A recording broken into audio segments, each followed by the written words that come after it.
It is a Tuesday morning in 1890. A man named William Seward is sitting at his desk in Washington. Outside, the street is muddy. Horses pass by. Most people in America are farmers. They grow their own food. They rarely travel more than 20 miles from home. The United States is a young country. It is strong, yes, but it is not a world power. Not yet. Seward picks up his pen. He is about to make a decision that almost no one understands. A decision that will change everything. This video is about those quiet moments. The small choices, the ones that did not feel big at the time. We often think history is about wars and famous speeches, but sometimes, history is just a person signing a piece of paper. A person saying yes when everyone else says no. This is the story of how a few secret decisions turned a farming nation into the most powerful country on earth. Let us go back to 1867. The Civil War has just ended. America is tired. It is broken. Russia owns a huge piece of land in the north. It is called Alaska. It is covered in ice. Most people think it is worthless. Russia wants to sell it. They ask for $7.2 million. That sounds like a lot, but it is only about 2 cents per acre. People laugh at Seward. They call the land Seward's icebox. Newspapers say he is wasting money. Why buy frozen land when we have problems at home? But Seward sees something else. He sees a future. He sees a port. He sees a place that could matter one day. He signs the check. 30 years later, gold is found in Alaska, then oil, then the land becomes a military base during World War II. That worthless icebox, it turns out to be one of the best deals in history. But this was only the first decision. Now we move to 1914. A war starts in Europe. It is huge. It is terrible. Most Americans want to stay out of it. They remember the Civil War. They do not want more death. President Wilson promises to keep America neutral. Too proud to fight, he says. But behind closed doors, another decision is forming. A small group of men in Washington start planning. They know that if the Allies lose, American trade will collapse. They know that Germany is building submarines that can attack American ships. So they make a quiet choice. They start sending weapons to Britain and France. They train pilots in secret. They prepare for a war they say they will not join. When America finally enters the war in 1917, it is ready. American factories are already building ships. American banks are already lending money. The decision to prepare early means the war ends faster. And when it ends, America is not just a participant, it is a lender. European countries owe it billions of dollars.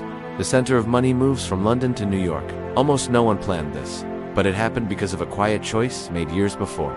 Now we jump to 1944, another war. This one is even bigger. America is fighting in 2 oceans at once, but something strange is happening. American generals are not just thinking about winning battles, they are thinking about what comes after. A man named Henry Stimson is Secretary of War. He is old. He has served presidents from both parties. One night, he stays up late reading a report. It is about a new weapon, the atomic bomb. It is not built yet, but it might work. Stimson writes in his diary. He asks himself a hard question. If we build this, will we use it? Should we? He thinks about the future. He thinks about Russia. He knows that after the war, there will be only 2 strong nations left, America and the Soviet Union. He decides to push forward, not just because the bomb might end the war, but because having it first means setting the rules. It means sitting at the head of the table when the war ends. In 1945, the bomb is dropped. The war ends, and America becomes the only country with this power. For 4 years, it has a monopoly on the most destructive weapon ever made. That gap changes everything.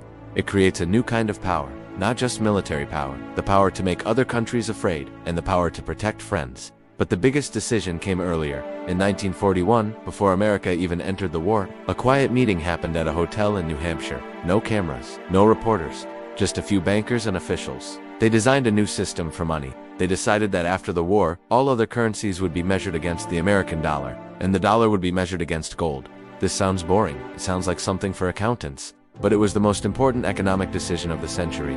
It meant that every time a country wanted to buy oil, or wheat, or steel, they needed dollars. It meant that American banks became the banks of the world.